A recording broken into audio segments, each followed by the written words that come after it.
Hey, how's it going? In this one I just want to have some fun with some quick landscape paintings, because we all need to practice those, meaning me. And I've just got a whole bunch of masking tape attached to one of my cupboards that I reuse, because I don't like just using something once and then chucking it out. So as you can see by all the paint on these, I've used them a few times. I used them on some of this cheap watercolour paper and it tore some of the stuff off because it's very fibrous. I'm just using it up because I haven't got around to buying some new paper yet. So, I literally never have any room on my desk. And then I end up tipping over my water bowls because I try and push things out the way. Oh, where's a paintbrush? Obviously buried under a whole bunch of other stuff. I wanted to do this a while ago, just make a whole bunch of simple landscapes. I could do different times, like morning, evening, and night, but I'm now just start with a basic daytime scene. So blue sky. That goes into a green field. And next I'll just wet the paper so the paint isn't the first thing that the paper connects to, if that makes sense. So this water soaks in instead of the actual paint, and it opens the paper up a bit so it can more gently take the paint. You can easily move it around. And if you just do this bottom layer, this is what I'm assuming because I do wet on wet technique, but I haven't really researched much about it, but I'm assuming you're doing this to set down a map sort of thing. So telling you where everything is going. So if you're doing a cityscape, you will put darker colours where there's a large mass of shadow, so that way when it dries you can go in and know where all the shadows are going. I think that's sort of what helped me when I did my last video painting Melbourne Harbour. And I think when I'm editing, I'm pretty sure I can put a link to that video. I don't know, I've never done it before, so if I can I'll put it there, so if you feel like watching me paint that. So then I'll skip one so they don't bleed in between each other. And so I'm pretty sure the grass would be a lot, I don't know, darker, I think. Red, so that takes it darker. Oh, that's very dark. Oh, why not? I'll do it that colour. Something different. I've tried doing landscape paintings out in the field quite a few times, but I don't know, I always just, something happens, like it's always either really dusty and windy and then my paint gets covered in sand and it's so depressing, or I can't find a nice place to sit, and just all these things always happen. It always discourages me from doing it, and it's really annoying because I really want to do more painting outside, but I think I might succeed at urban sketching better, so painting cities, streets and stuff on location.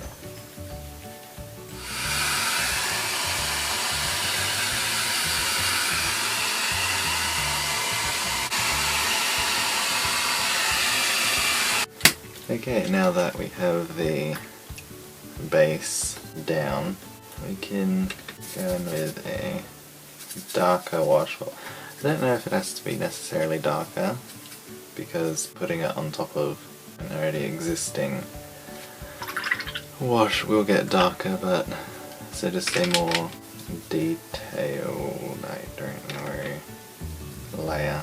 I'm really worried this is gonna look awful. I'm pretty sure I could have wet the surface again in the spot that I want to paint. But I always do these, I just want to do some fun, simple, basic landscapes, but I always get in this mindset that, oh, this isn't going to look like a landscape because it doesn't have the perfect colours. I'm not going to have details, but I can't think like that. Just relax a little bit. What am I doing? This is sort of a deserty landscape.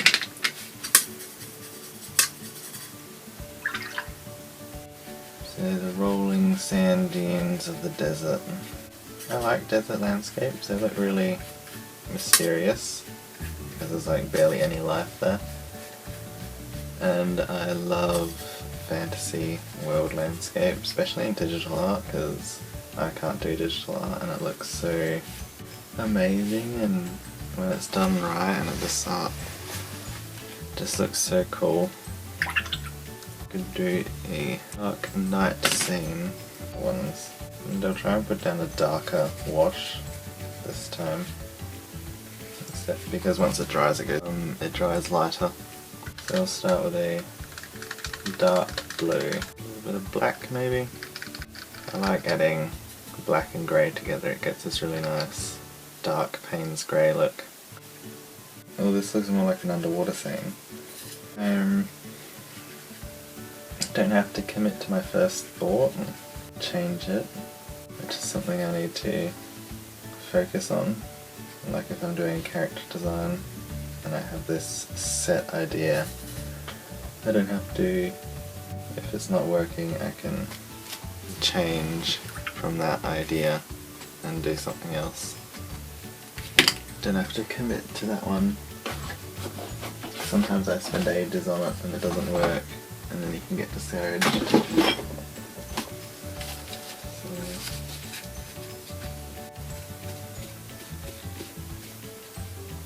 Ready?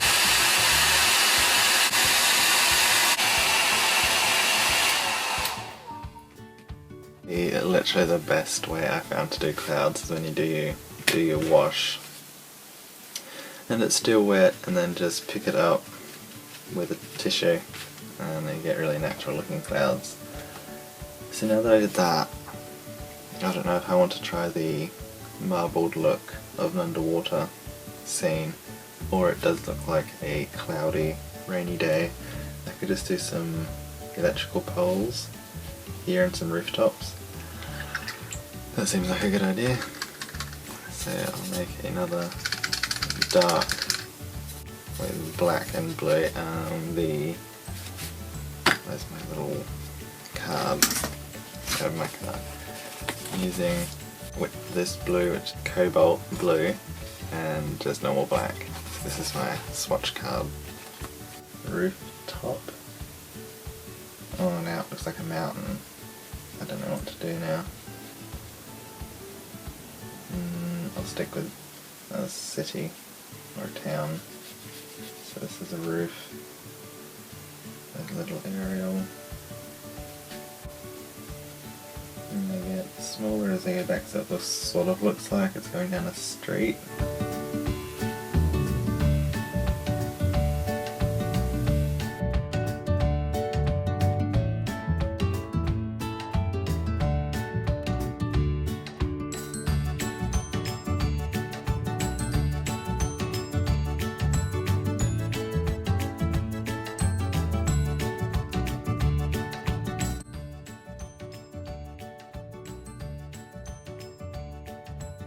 So I've done a few more. I tried to do a water scene, but it looks awful. And I did a cityscape, and I'm just doing a underwater scene with some kelp and seaweed flowing in the water. So these ones are at the front of the I don't know, camera or the closest to the viewer. So there's more detail in them. They're easier to make out.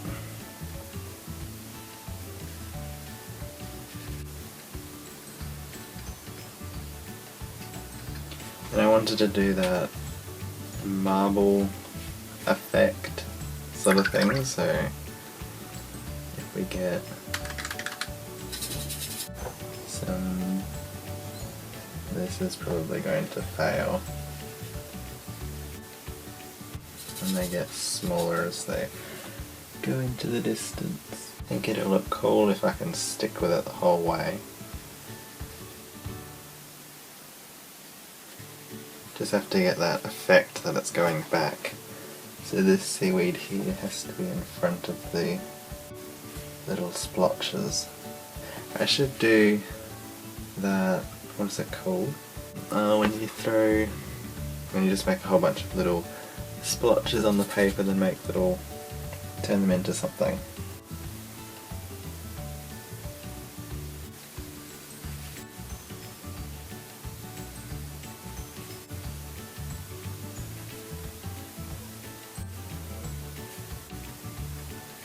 I really don't think this is working. I think I may have made them I didn't shrink them quick enough. This one was too big. Sort of just looks like a whole bunch of bubbles. Maybe if I give the seaweed a bit more detail. And then possibly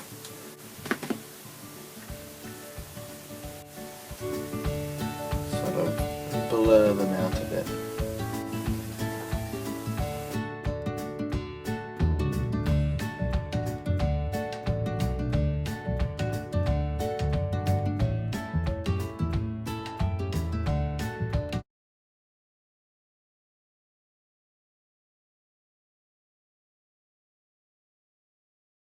I was going to make this one here another underwater scene, and that is the horizon on an ocean, so I could do a boat or something similar.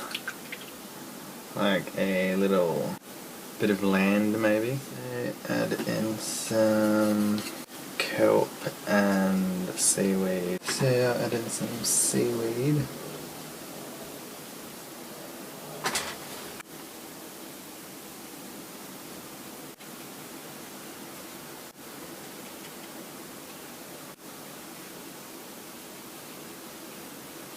Like again, I didn't want to do anything to this one because I liked how it was, but I didn't want to damage it by adding detail.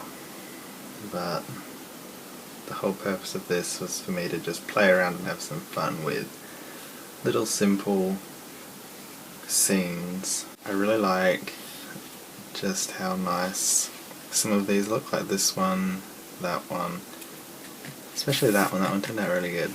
And I was looking at that one through the camera, and it looks a lot better than it does in real life. So I'm quite happy with that.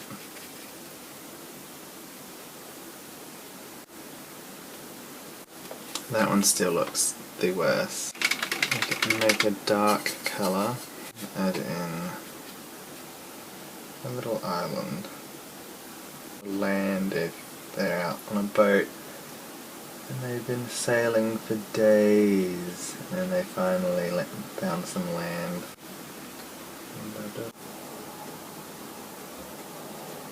I'm trying to do it so there's a large amount of evening sun on the tops of them on this side.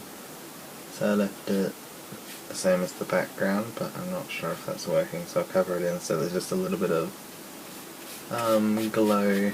Not as strong as the rest of it. So that's some land. I'll make some darker reflections, or now it just looks like a field. Well, it can be anything. It can be anything, whatever. The sea is fine. It doesn't look like an ocean anymore.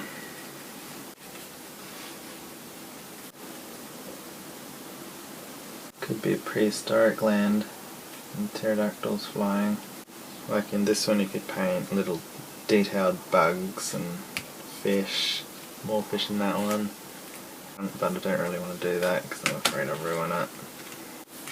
Yeah, so I don't know if I'll do anything else in this video. I just sort of, it's not a prompt video, I just thought I felt like doing some fun little illustrations because that's fun.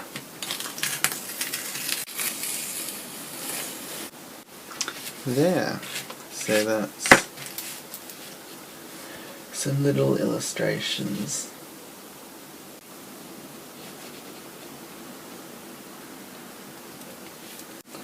And date 15th.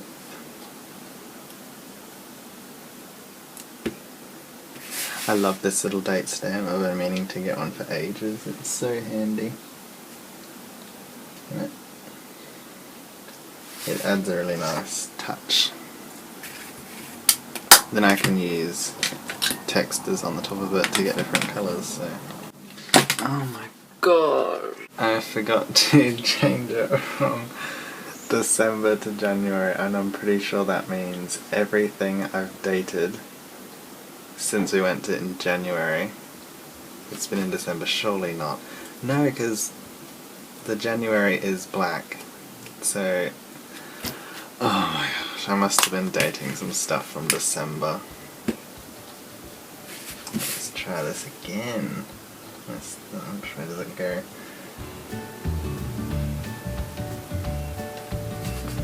Oh good, yes, the 1 is on the line of the pen, so it's the 5th. Oh gosh. Yay, that's done. All done, I'm good, that's finished. 15th of January.